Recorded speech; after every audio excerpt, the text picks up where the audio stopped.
Americano.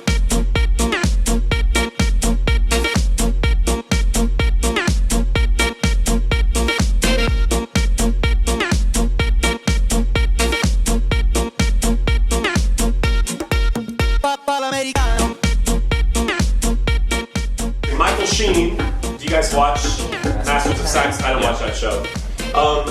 He says, I'm playing myself. I'm just playing certain aspects of myself with the volume turned up because I can't play anything else. Otherwise, you're just acting.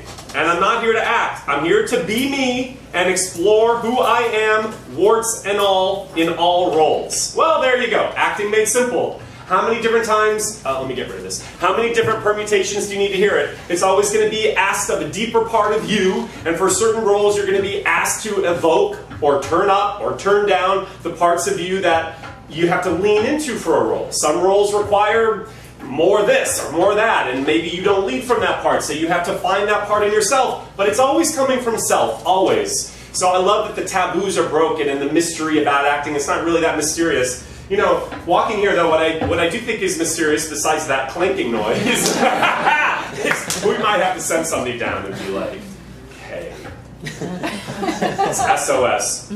Anyway, try to stay focused. We'll deal with it before we start working maybe.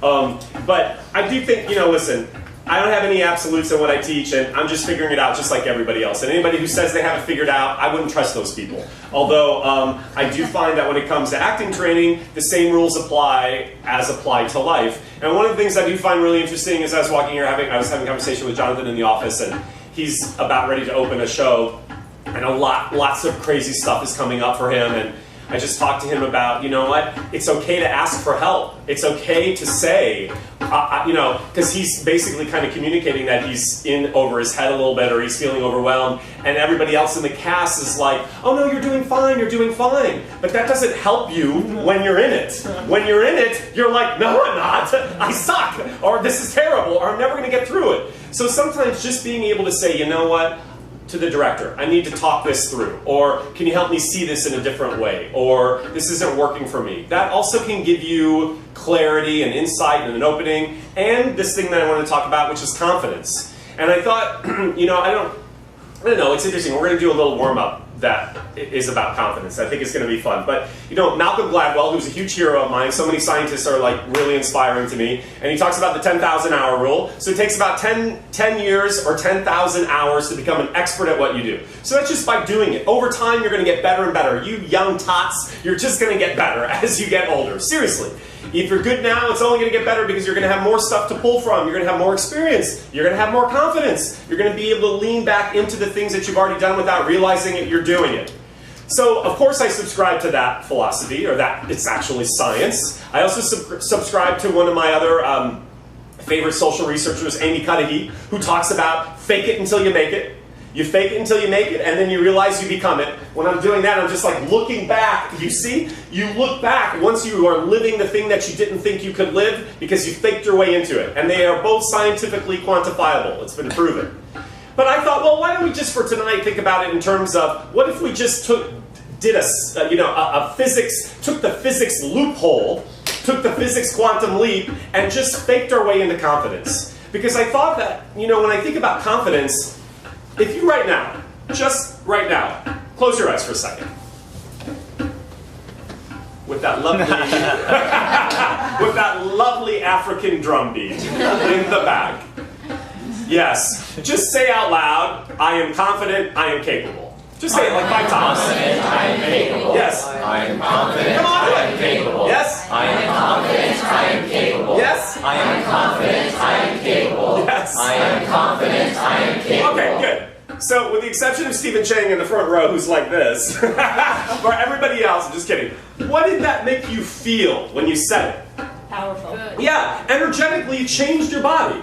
So that already isn't fake. You're not always going to feel confident out in the world, in relationships, going to auditions, taking meetings, asking somebody out at the Starbucks, going out on a date, whatever it is. You're not always going to feel that way.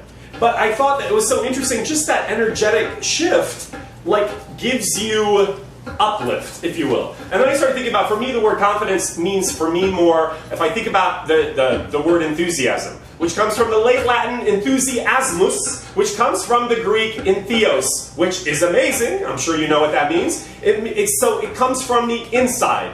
Inspiration, in divinity, in source, in God, whatever you want to call it. So it's not a pumping in from the outside, it's from inside out. And then I started thinking about, well, listen, it's just a paradigm shift.